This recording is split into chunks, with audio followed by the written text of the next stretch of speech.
Hello, ladies and gentlemen, and welcome to what I am calling the Casual's Survival Guide to Monster Hunter World Iceborne. So, there's going to be a quick little video today showing off a build that I've come up with to help me deal with Iceborne, because, as many of you might have noticed by now, if you've been playing Iceborne, Iceborne's no joke, man. The difficulty spike in this game can be something else.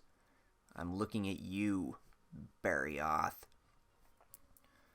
So, having said that, like I said, it's going to be a little video with a little build to help you out. Early game, late game, mid game, wherever you are. Now, before anybody, shits their pants in the comments and goes, "But Jack, I see you wearing Valhazak gear. That's not early game. This build isn't early game friendly. What are you talking about?" Guys, relax. I got you. Yes, I am wearing Valhazak gear because, yes, I am late game, but don't worry. This build can be made to work with pretty much any suit of armor that has the proper deco slots. I will explain everything. Don't worry. Now, one more thing before we get into the nuts and bolts of the build. This is not a damage-focused build, at all. This is a build about making sure you can outlast the monster. It's actually an upgraded version of what I call my War of Attrition build. So, just, if you're looking for maximum DPS, you're not going to find it here. Sorry. That's just the way it is. Alright, is there anything else I needed to cover before I got into the nuts and bolts? You can make it work early game. It's not a damage-focused build. For this build, I would recommend a weapon with a shield. You don't have to use a weapon with a shield if you don't want to. I just do. I find it easier for survival. This build can be made to work with pretty much any weapon if you... Oh, hi, Borderlands. It can be made to work with pretty much any weapon if you tweak it properly. Alright, so let's get into it, shall we? Alright, start at the top, work our way down. So, weapon-wise, I chose Gun Lance, like I said, because this build works very well with the shield. You can make it work with regular lance, you can make it work with charge blade, sword and shield, whatever. I just chose Gun Lance because I think Gun Lance is 20% cooler than regular lance. Next, Blessing Charm 3. Obviously, you want that there Divine Blessing. It's good stuff. You know what? I don't like this menu. Let's go to the deco menu. That works better. So, here we go. So, weapon, Dragon Seal Gun Lance 2, slotted with a Defense Jewel and an Iron Wall Jewel to get you that guard. Guard is important. So, helmet, Fell Shroud Helm Alpha, and now you're saying, "Jack, what the fuck, man? You're using alpha gear? You always gotta use beta gear. Beta gear's where all the deco slots are." Guys, it's a personal choice. Relax. You can use whatever the fuck you want with this build as long as you got the proper deco slots. I'm using the alpha set because I like the skills that come with the Fell Shroud alpha set. So, Fell Shroud Helm Alpha, slotted with one Steadfast Jewel. Chest piece, Fell Shroud Male Alpha, slotted with a Defense and Vitality Jewel. Uragan Vambrace's Beta, there you go guys, there's your beta, slotted with a Recovery Jewel 4. Now about this particular Recovery Jewel 4, this full set all taken together actually gives me one more point in recovery speed than I actually need. The problem is I don't have another level 4 jewel that splits one recovery speed with something else. So if you have one of those particular jewels, use that one instead. I'm just using what I got. So for the waist, Fell Shroud Coil Alpha, slotted with Defense and Vitality. Uragan Greaves Beta on the legs with a Steadfast Jewel plus 4 and one Vitality Jewel. So, let's mouse on over to our skills to look at the complete picture. Guard, level 5, recovery speed technically level 4, but whatever, max recovery speed. Dragon Attack 4, Stun Resistance 3, Defense Boost 3, Health Boost 3, Peak Performance 3, Divine Blessing 3, Speed Eating 2, Iron Skin 1. That one doesn't really fucking matter all that much. So, looking at all this together, the point of this build, like I said, is to make you outlast the monster. This is not an attack-based build. That said, it's not like you're not going to be doing damage with this build, especially if you get yourself a weapon with Dragon Attack, which I have, since the Valhazak stuff gives you 4 points in Dragon Attack, just native, unbuffed. So, we're also going to look at the set bonuses using this particular bit of gear. So, we got 3 pieces of the Valhazak Alpha gear, giving us Val Soul Vein, which, where is it? There it is. Allows recovery to exceed the red portion of the health gauge, which means you're going to be regenerating past your recoverable health point, which is very nice. And then with the 2 pieces of Uragan, we have Uragan's Ambition, allows you to guard against ordinarily unblockable attacks. So, keeping all this in mind and looking at the skills, with this particular build, you're not going to be just attack all the fucking time. That's not the way the build works. What you want to do is you want to tank down behind your shield. You want to wait for your moment, and you want to poke and shell with very careful timing. You're not going to be speed running fights with this build. You're not going to be wiping out monsters like before the 5-minute mark, unless somehow you're a fucking miracle worker. No. This build is to make sure you last through the fight, because I was watching some videos recently, and a very, very wise man said, you're not going to be doing any damage if you're dead. And I can personally attest to this wisdom.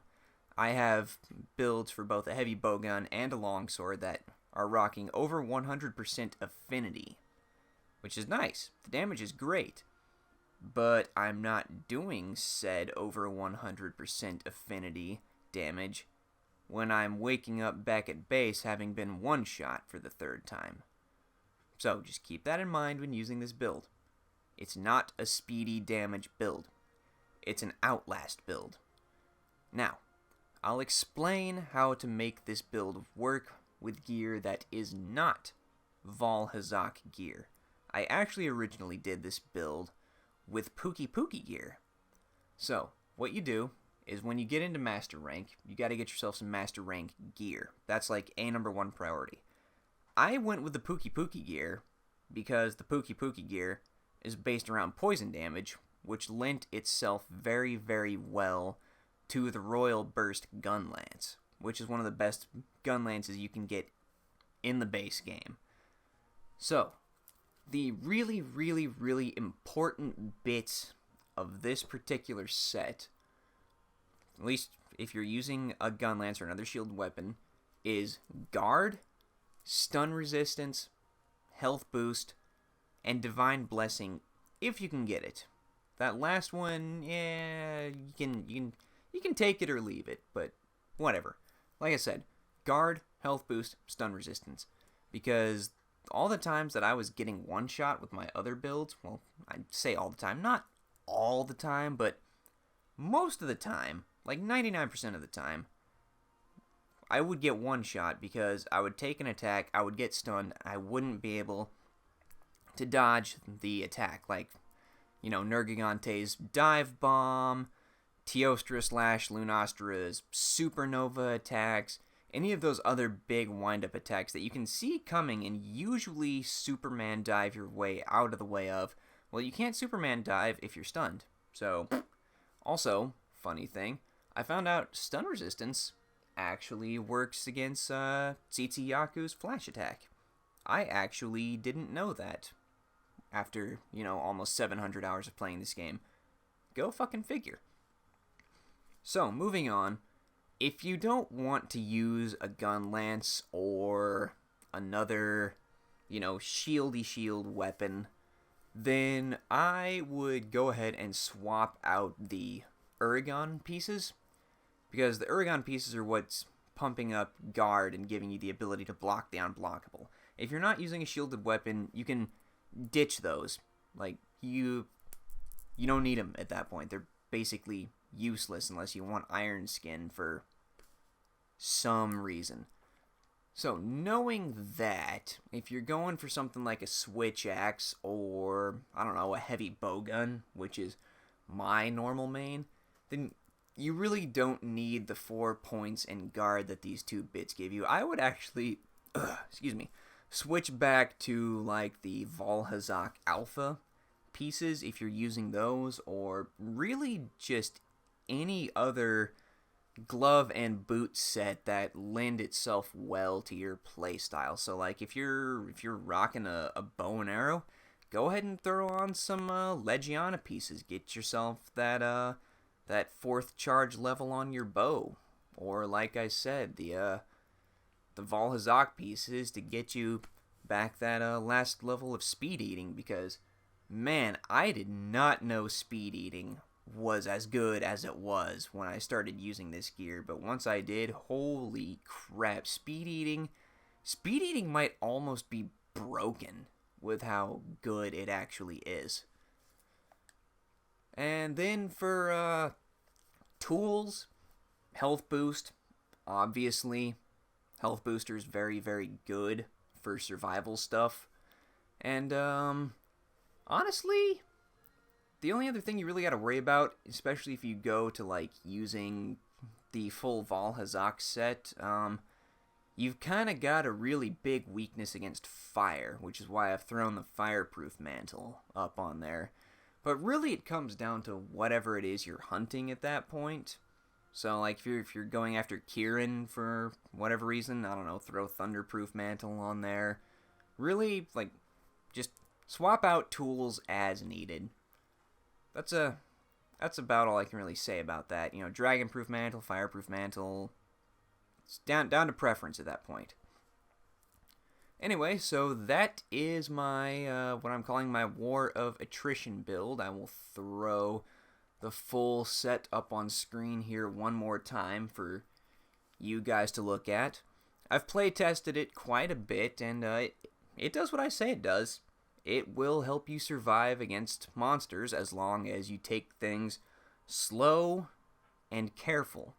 Like I said, this is not a damage-focused build at all, despite the fact that you will get some pretty good damage out if you're using a dragon-type weapon, but not everything's weak against dragon. So also keep that in mind. You know, exploit those elemental weaknesses. If you got something weak against thunder, bring out a Thunder Lance.